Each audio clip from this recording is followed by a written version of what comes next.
Super विद्यार्थियों आज सबका स्वागत है आपके अपने यूट्यूब चैनल हिंदी कनासेज एनसीईआरटी एंड आरबीएसई होम मिठाई को। विद्यार्थियों, मुझे पूरी उम्मीद है कि आप घर पे हैं, स्वस्थ हैं, आपका अध्यापन का सुचारू चल रहा है। जैसा कि आपको विदित है, पता है, मैं आपको हिंदी पढ़ाऊँ और हिंदी के अंदर भी कोर्स भी और क्लास कौन सी है, टेंथ के अंदर एक चैप्टर चल रहा है, 4th नंबर चैप्टर। अब कहाँ दूसरों के दुख से दुखी होने वाले। क्या नाम है चैप्टर का? अब कहाँ दूसरों के दुख से दुखी होने वाले।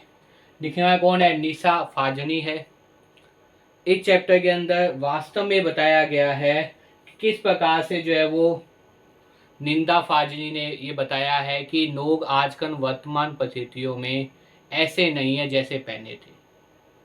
विद्यार्थियों, इसके 2 भाग बनाकर मैंने अपलोड कर दिए हैं। आज मैं इसका अंतिम भाग लेके आ रहा हूँ। विद्यार्थियों, अगर मेरे द्वारा बनाई वीडियो आपको पसंद आए तो इसे ज़्यादा लाइक कीजिए, कमेंट कीजिए, शेयर कीजिए विद्यार्थियों। और चैनल पर अगर आप नए हैं तो चैनल को तुरंत सब्सक्राइब कर लीजिए। घर पे आइए, खूब मन लगा कर पढ़िए और याद करने का प्रयास कीजिए, क्योंकि आप पता है पढ़ाने का एक ही उद्देश्य है कि आपको साथ साथ में याद हो। तो देखिए, अब कहाँ दूसरों के दुख से दुखी होने वाले।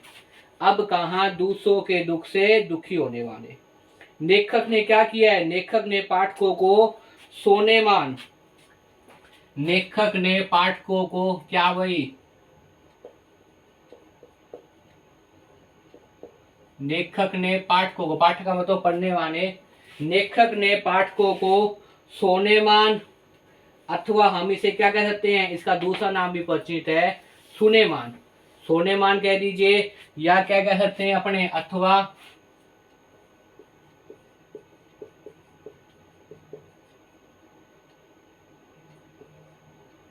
अथवा सुनेमान, अथवा क्या कहते हैं, सुनेमान। महाकवि अयाज के पिता तथा नूह के प्रसंग द्वारा जगत के समस्त संपूर्ण प्राणियों को प्रेम और करुणा का संदेश देना चाहा है। कौन सा संदेश देना चाहा है विद्यार्थियों? प्रेम और करुणा का संदेश देना चाहा है। क्या देना चाहा है? प्रेम और करुणा का संदेश देना चाहा है। क्या देना चाहा है? प्रेम और करुणा का संदेश देना चाहा है। किसके माध्यम से? इन उदाहरणों के माध्यम से संपूर्ण संसार को, इन उदाहरणों के माध्यम से, इन उदाहरणों के माध्यम से संपूर्ण संसार को प्रेम और करुणा का, प्रेम तथा करुणा का संदेश, प्रेम तथा करुणा का संदेश देना चाहा है, संदेश देना चाहा है। किसके माध्यम से? इन उदाहरणों के माध्यम से। किसके माध्यम से? इन उदाहरणों के माध्यम से संपूर्ण संसार को किसका भाई? प्रेम और करुणा का संदेश देना चाहा है। प्रेम और करुणा का संदेश देना चाहा है। जब प्रकृति की सहनशीलता समाप्त होने लगती है तब उसका क्रोध पूरे उफान पे आ जाता है। लेखक क्या बताता है? जब प्रकृति की सहनशीलता, जो प्रकृति है उसकी भी एक सीमा होती है। जब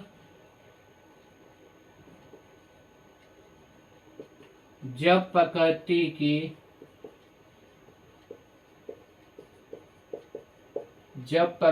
की सहनशीलता, सहन करने की क्षमता, जब प्रकृति की सहनशीलता समाप्त होने लगती है, जब प्रकृति की सहनशीलता समाप्त होने लगती है, जब प्रकृति की सहनशीलता क्या है? समाप्त होने लगती है। जब प्रकृति की सहनशीलता समाप्त होने लगती है तब उसका क्रोध पूरे उफान पर होता है। तब उसका मतलब प्रकृति का, तब उसका क्रोध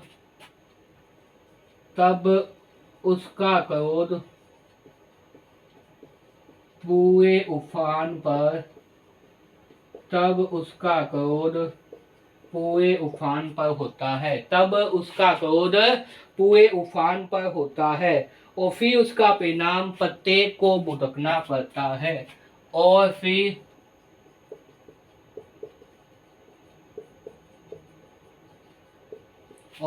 उसका परिणाम, और फिर उसका परिणाम, परिणाम क्या, जब प्रकृति क्या होते हैं भाई, पूर्ण रूप से उफान पर होती है, सहनशीलता समाप्त होने लगती है, तब उसका क्रोध क्या होता है, पूरे उफान पर होता है। और उसका परिणाम, प्रत्येक को भुगतना पड़ता है, और उसका परिणाम प्रत्येक को,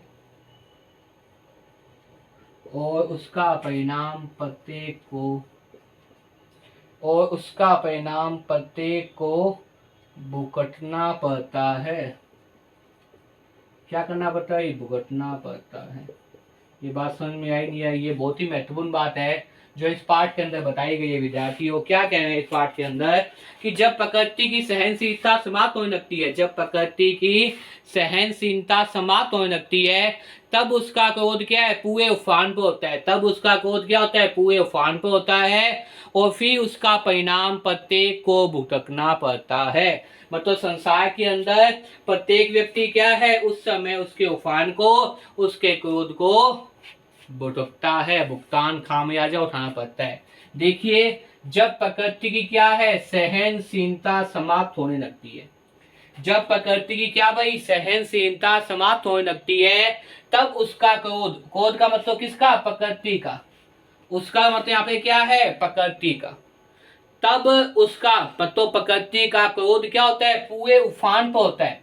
किस पर होता है भाई, पूरे उफान पर होता है, पूर्ण रूप से जो उफान आ जाता है। और तब उसका परिणाम क्या है, तब उसका परिणाम किसको भाई, प्रत्येक को क्या करना पड़ता है, भुगतना पड़ता है, उठाना पड़ता है खामियाजा। प्रत्येक संसार के प्रकृति जब क्रोध में हो जाती है, तो ऐसे नहीं देखती कि इसने प्रकृति का बुरा किया नहीं किया, इसने प्रकृति का अहित किया नहीं किया, नहीं, वो तो संपूर्ण मानव जाति को क्या देती है, दंड देती है, संपूर्ण मानव जाति पे क्या है, अपना क्रोध बिखेर देती है।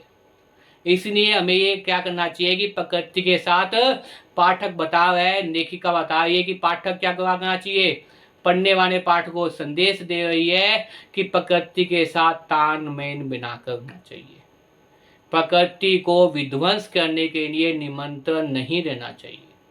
अगर हम प्रकृति का ध्यान नहीं रखेंगे तो प्रकृति क्या करेगी, हमारे साथ भी वैसा ही व्यवहार करेगी।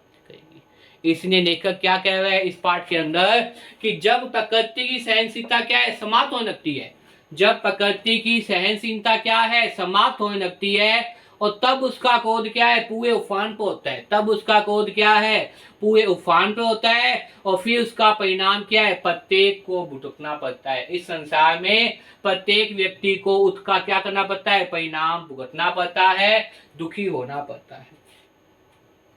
लेखक को अपनी माँ की याद आती है, जो प्रत्येक प्राणी के लिए करुणामयी थी, आजकल जीवन की सभी संवेदनाओं से परे है, अतः लेखक को माँ जैसे संवेदनशील प्राणी भी नजर नहीं आते।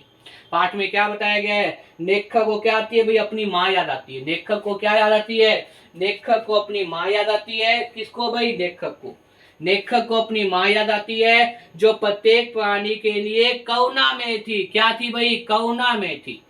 प्रत्येक संसार के प्रत्येक प्राणी के लिए क्या थी, उसके मन में क्या थी, करुणा थी, दर्द था, दया थी। किसके मन में भाई, लेखक की माँ को। किसके मन में, लेखक की माँ के। लेखक को क्या आती है, अपनी माँ याद आती है। लेखक की माँ का उदाहरण भी दिया गया है, एक तो इसका उदाहरण दिया गया है, दूसरा क्या दिया गया है, उदाहरण लेखक की माँ का। लेखक की माँ का क्या दिया गया, उदाहरण दिया गया है। क्या दिया गया विद्यार्थी, उदाहरण दिया गया है। किसका भाई, लेखक की माँ का। किसका, लेखक की माँ का। किसका उदाहरण दिया गया है, बताइए, लेखक की माँ का। क्या होता है कि लेखक को अपनी माँ याद आती है, लेखक को माँ की बातें याद आती है कि वह किस प्रकार पेड़ पौधे और पशु पक्षियों को तंग न करने के लेखक को समझाती थी, कि वह किस प्रकार पशु पक्षियों को और पेड़ पौधों को, न केवल पेड़ पौधों को अपितु पशु पक्षियों को भी क्या करने के लिए, पशु पक्षियों को भी तंग न करने के लेखक को समझाती। किसको समझाती थी, लेखक को समझाती थी। उन्हें दुख में देखकर माँ की आंखों में करुणा बरसने लगती थी। किन्हें भाई? पेड़ पौधों को, जीव जंतुओं को दुख में देखकर माँ की आंखों में क्या बहने लगती थी? करुणा बहनी प्रारंभ हो जाती थी। क्या बहनी प्रारंभ हो जाती थी? करुणा बहनी प्रारंभ हो जाती थी, करुणा बरसने लग जाती थी। लेखक को लगता था कि अब ऐसे विचार वाले लोग संसार में नहीं है जो दूसरों के दुख से क्या होते हो भाई? दुखी होते हो। लेखक को क्या लगता है कि वर्तमान समय के अंदर ऐसे लोग नहीं है जो दूसरों के दुख से दुखी होते हो, दूसरों के दुख से उनके पीड़ा होती हो, ऐसे लोग वर्तमान संसार में नहीं है। इसीलिए प्रकृति का उदाहरण बताया गया है। प्रकृति आज क्या हो गई है? हमारे सामने विध्वंस रूप में क्या? मुझे उम्मीद है विद्यार्थियों कि आपको ये पाठ समझ में आ गया होगा। इसी के साथ ये चैप्टर जो काफी समय से चल रहा था, कौन सा भाई? अब कहाँ दूसरों के दुख से दुखी होने वाले। कौन सी क्लास है? क्लास 10th और कोर्स बी का चैप्टर है, क्लास 10th है। आपका चैप्टर नंबर क्या है? 4 है। ये आज समाप्त होता है विद्यार्थियों। मुझे पूरी उम्मीद है कि आपको ये पाठ समझ में आ गया होगा। इससे पहले ही मैंने 2 या 3 भाग बना के अपलोड किए हैं, उनको भी देखिए, अंतिम भाग को देखिए, याद करने का प्रयास कीजिए, क्योंकि आपको पता है पढ़ाने का एक ही उद्देश्य है कि आपको साथ साथ में याद हो। तो खूब मन लगा कर पढ़िए, बार बार वीडियो को देखिए, और अगर आप चाहो तो आप स्क्रीन शॉट भी ले सकते हैं, क्योंकि ये बहुत महत्वपूर्ण बातें पाठ के रूप में देखता हूँ। तो अगर आप चाहते हो तो आप इसका क्या ले सकते हो भाई? स्क्रीन शॉट भी ले सकते हो। अगर लेना चाहता है कोई विद्यार्थी तो ले लीजिए।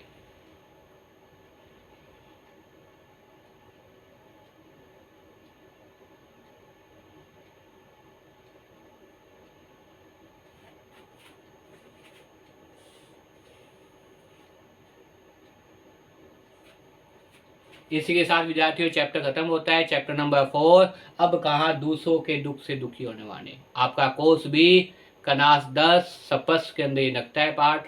तो बार बार वीडियो को देखिए और याद करने का प्रयास कीजिए, और मेरे द्वारा बनाई वीडियो आपको पसंद आती है तो ज़्यादा लाइक कीजिए, कमेंट कीजिए, शेयर कीजिए विद्यार्थियों। और चैनल पर अगर आप नए हैं तो चैनल को तुरंत सब्सक्राइब कर लीजिए। घर पे ये खूब मन लगा कर पढ़िए विद्यार्थियों। धन्यवाद।